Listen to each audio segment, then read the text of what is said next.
ಒಳಬಾಗಿಲು, ಮುಳುಬಾಗಿಲು, ಗಡಿಭಾಗ ಆಗಿರುವಂತಹ ಮುಳುಬಾಗಿಲಿಗೆ ಒಂದು ಕನ್ನಡದ ದೀಪ ರಥಯಾತ್ರೆ ಶ್ರೀನಿವಾಸಪುರದಿಂದ ನಮ್ಮ ನಮ್ಮ ಶಾಸಕರಾಗಿರುವಂತಹ ಸಮೃದ್ಧಿ ಸಾರ್ ಅವರು ಒಂದು ಅಧ್ಯಕ್ಷತೆಯಲ್ಲಿ ಒಂದು ಪೂಜೆ ಮಾಡೋದ್ರ ಮುಖಾಂತರ ಮುಡಿಗನೂರಿಂದ ಹಸ್ತಾಂತರ ಮಾಡಿದರು.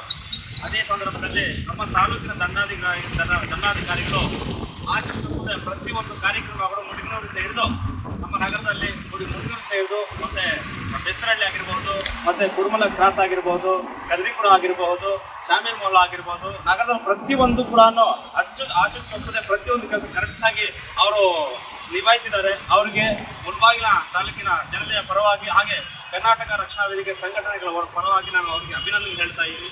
ಯಾಕೆ ಅಂದರೆ ಎಷ್ಟೇ ಕೆಲಸ ಕಾರ್ಯಗಳಿದ್ರೂ ಕೂಡ ಈ ಒಂದು ಕನ್ನಡ ಕೆಲಸವನ್ನು ಈ ಗಡಿ ಭಾಗದಲ್ಲಿ ಒಂದು ತಿಂಗಳಾದರೂ ಕೂಡ ಆಚರಿಸದೆ ಈ ಕೆಲಸ ಮಾಡಿದ್ದಾರೆ. ಹಾಗೆ ನಮ್ಮ ಪೊಲೀಸ್ ಸಿಬ್ಬಂದಿ ಕೂಡ ಅಷ್ಟೇ, ಮುಳಬಾಗಿಲು ನಗರ ಸರ್ಕಲ್ ಇನ್ಸ್ಪೆಕ್ಟರ್ ಆಗಿರುವಂತಹ ನಮ್ಮ ಶಿವಕುಮಾರ್ ಸರ್ ಅವರು ಅಷ್ಟೇ ಆಚರಿಸಿದ ಎಲ್ಲ ಕೆಲಸಗಳನ್ನು ಪ್ರತಿಯೊಂದು ಟ್ರಾಫಿಕ್ ಸಮಸ್ಯೆ ಇಲ್ಲದೆ ಈ ಕಾರ್ಯಕ್ರಮ ಯಶಸ್ವಿಗೊಳಿಸಿದ್ದಾರೆ. ಅವ್ರಿಗೆ ರಕ್ಷಣಾ ವೇದಿಕೆ ಪರವಾಗಿ ಹಾಗೂ ನಮ್ಮ ಮುಳಬಾಗಿಲು ತಾಲೂಕು ಜನತೆ ಪರವಾಗಿ ನಾನು ಅವರಿಗೂ ಕೂಡ ಅಭಿನಂದನೆ ಹೇಳ್ತಾ ಇದ್ದೀನಿ. ಎಲ್ಲ ಅಧಿಕಾರಿಗಳು ಸಾಥ್ ಕೊಟ್ಟಿದ್ದಕ್ಕೆ ಎಲ್ಲರಿಗೂ ಕೂಡ ಮತ್ತೊಮ್ಮೆ ಎಲ್ಲರಿಗೂ ಕೂಡ ಅಭಿನಂದನೆ ಹೇಳ್ತಾ ಇದ್ದೀನಿ. ಜೈ ಹಿಂದ್, ಜೈ ಕರ್ನಾಟಕ.